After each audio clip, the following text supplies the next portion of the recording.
ప్రతి విశ్వాసికి చెప్తున్నాను, ప్రతి కుటుంబానికి చెప్తున్నాను, ప్రతి సేవకునికి చెప్తున్నాను, మీ ప్రార్థనే మీకు ఒక ప్రాకారముగా ఉంటుంది. ప్రార్థన అనేది ప్రాకారము వంటిది. మన ఇంటికి ఎలా ప్రాకారం ఉంటుందో, ఒక తోటకు ఎలా కంచి ఉంటుందో, ప్రార్థన వాళ్ళకు కాపుదలగా ఉంటుంది. ప్రార్థన చేసుకునే వాళ్లకు ఆ ప్రార్థనే వారికి చుట్టూ గోడగా ఉంటుంది, కాపుదల. ప్రార్థనే మనకు కాపుదల, బలమైన ఆయుధం. అడవిలో ప్రార్థన చేసుకుంటూ ఎక్కడికో శత్రువులు దాటి వెళ్తున్నారు. ఈ ప్రార్థన చేసుకున్నారు, ప్రభువా ఎవరు మాకు సమీపించకూడదు అనుకున్నారు, ఎవరు మా మీద దాడి చేయకూడదు అనుకుంటూ వెళ్తున్నారు. ఆ రోజు వాళ్ళకేమీ ప్రమాదం సంభవించలేదు. రెండవ రోజు కూడా ప్రయాణం చేశారు. ఆ రోజు కూడా ప్రార్థన చేసుకున్నారు.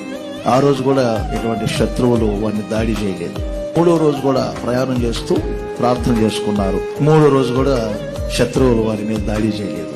నాలుగో రోజు ఏం చేశారంటే, ఈ 4 రోజులు ప్రయాణం అయింది. 3 రోజులు అసలు శత్రువులు మన దరిదాపుల్లోకి రాలేదులే అని ఆ రోజు ప్రార్థన చేసుకోకుండానే ఉన్నారు. శత్రువులు వెంటనే వాళ్ళని ముట్టడించారు. ఏమయ్యా 3 రోజులు రాలేదు, అక్కడే మా మీద దాడి చేయాలి కదా, మరి ఇప్పుడు మా మీద దాడి చేస్తున్నారు ఏమిటని అడిగితే, 4 రోజుల నుండి మిమ్మల్ని వెంబడిస్తూనే ఉన్నాం మేము, కానీ గత 3 రోజులు మీ చుట్టూ ఏదో ఒక మమ్మల్ని తాకకుండా ఒక ప్రాకారంగా కనబడింది. మాకు ఒక ప్రాకారం కనపడింది, దాన్ని దాటి మేము మీ రోజులకు రాలేకపోయాము.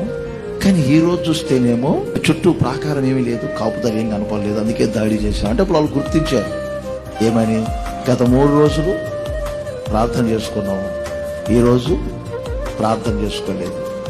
గుర్తించారు. ప్రార్థనే మనకు కాపుదల.